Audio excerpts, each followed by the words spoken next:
So the first thing that we supporters of the Obama call to national service and a new American chapter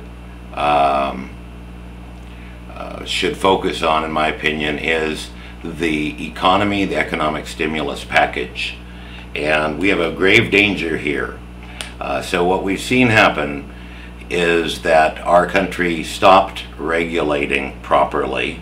So we had irregularity in our capitalism, to put it mildly. And we've had an economic meltdown, as Galen Greenspan said, because people did not, in the long term, act in their best interest. In the short term, they were focused on individual greed, which is appalling to think that our whole economic policy missed that one. So let me be blunt. The economic stimulus should not go to quasi-monopolies that mismanage their companies. And I'm going to have to just get down and dirty and say it the best way I can, which is the people who make jobs in this country are by and large small business. I feel a little guilty saying that when I think of Google, I think of Microsoft, I think of Apple, but by and large, Google, Microsoft, and Apple don't need our public dollars. The companies that are asking for our public dollars in the finance sector and the automotive sector. Industries, in the case of finance, finance has gotten to be too big a part of our economy. It is a danger because it doesn't actually create any value. Okay? Think about it. Pushing paper around doesn't make anything. I don't want to talk about Crusoe economics, but it is dangerous how much of our economy concentrated into financial services. There's going to be a stimulus package, including the $700 billion. We don't give it to companies that are too large to fail. We broke the phone company up. We need to break Bank of America up. We've had the banks concentrate down into too few banks that are too big to fail. We cannot have companies that are too big to fail that have the potential to fail. That is the basis of regulation. So why on earth are we going to shovel them money? Number one. Number two, why would we give the U.S. automakers any money? Why does it cost $2 billion to design a car? It's absurd. I don't believe that you can design a new rocket ship that can go into outer space with a private company for $10 million, and you can't design a frickin' car for under $2 billion. We have a company here in Silicon Valley called Tesla. I don't know how much money they've spent, but they've already built a car. Didn't cost them near $2 billion. It's an electric car. It's a sports car. It runs at, I don't know, 140, 180 miles an hour. Lots of people would like to have it. I run a small wireless internet provider in the Bay Area. Lots of people would like to have our service. We cannot get capital. We can't get capital because we're simply a service provider that does a small amount of innovation in our secret sauce to deliver a faster service than other wireless internet providers and a more reliable service. So, startups, small businesses, mid-sized businesses, that's where if you put the money, it's going to be spent on building jobs.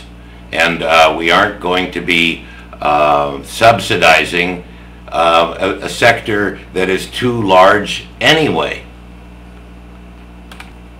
If you can't make it as a Fortune 100 company in this country, with all the advantages that provides, influence, subsidies, grants, networks of suppliers, governmental contracts, rental car fleet contracts, military contracts, if you cannot make money in that scenario, why on earth would we want to give you more money when you've got all the odds stacked up against a mid-sized company or a small company?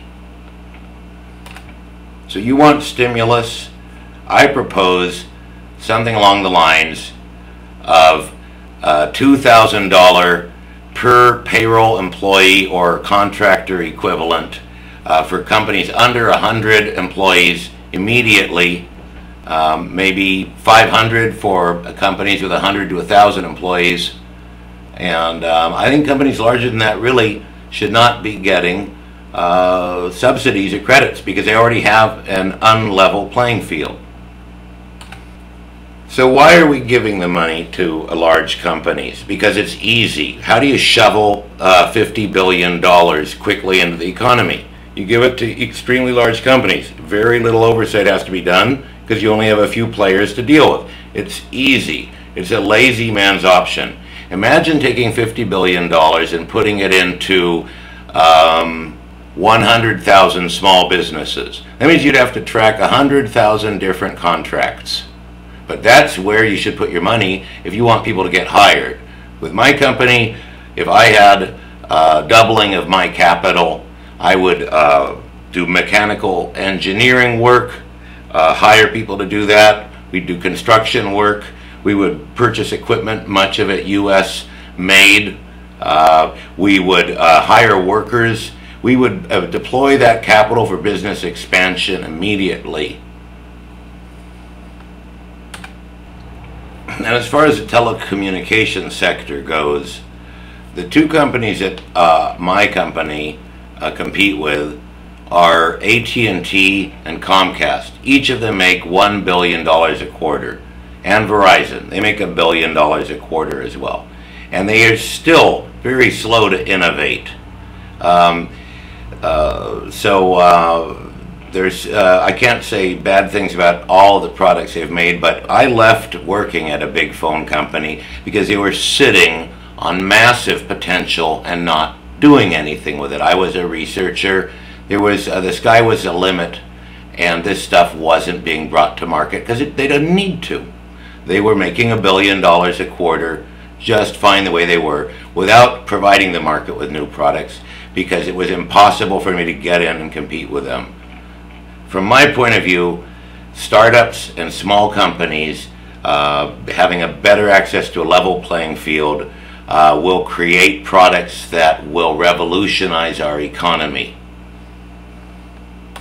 So put the stimulus into small business first, medium-sized business second. They're not too big to fail. They will immediately put the capital to work. Don't give it to the Fortune 500. They've already got all the advantages that they shouldn't be needing any massive fund transfer, and we're already talking about the fact that they're hoarding the money. That's number one. Number two, how is it that billions of dollars are being transferred to these large corporations, banks and so forth, and there's still no plan for the foreclosure problem? This is quasi, this is incredibly negligent. There's a simple solution to the foreclosure problem, which is to regulate interest rates temporarily. And that also rewards people that have better credit ratings. You take the credit rating and you flip it upside down as an interest rate. If you have an 800, I think that's the top, what is it, 850, give them a 2% incentive over their current mortgages. They're the ones that get the 3.5% mortgages. The guys with the 300 credit ratings, give them a 9% or an 8% interest rate. And that way everybody benefits, and we have an immediate stabilization of the housing market. What we need is not punitive regulation, which it may sound like I'm talking about because I'm emotional about it. But I don't believe in punishing big companies. I have respect for Apple, Google, and Toyota. I'd like to have respect for American car makers. And I'm not talking about a big bureaucracy. I'm talking about smart regulation. But it is unconscionable that after all this dithering, all this posturing, not one dime has moved through Congress to deal with the foreclosure problem and the subprime mortgage problem. Not a dime. And on top of that, the money is being transferred to the very people who got us into this mess in the first place. We can stimulate our economy and cause growth by supporting small and medium-sized business, in particular, leveling the playing field. Perhaps it's through a program similar to the Small Business Administration. And perhaps it's through a beefed up mortgage package for Fannie and Freddie, as they like to say. I know they're very unpopular institutions now. And that, of course, is going to be where I'm going to put my energy in putting loving pressure on the Obama administration to do the right thing, since the election's over. Thank you.